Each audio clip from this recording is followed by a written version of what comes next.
So far, I have followed the instructions for steps 1 through 6 in each video,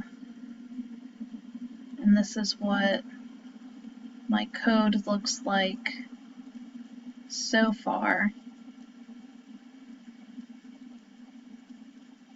There are still some details from the actual checkbox list that I have to make sure that I include in this, but when I go to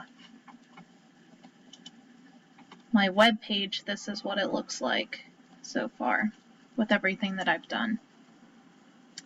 This is my dog. I decided to make this exercise different from the last one just because I wanted to try something new. And yeah, that's all I can say for right now.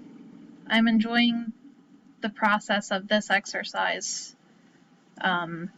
much more than I did with our last exercise, and I'm not entirely sure why. I guess I'm just getting the hang of following the instructions as they come along and making sure I have everything saved properly and that sort of thing.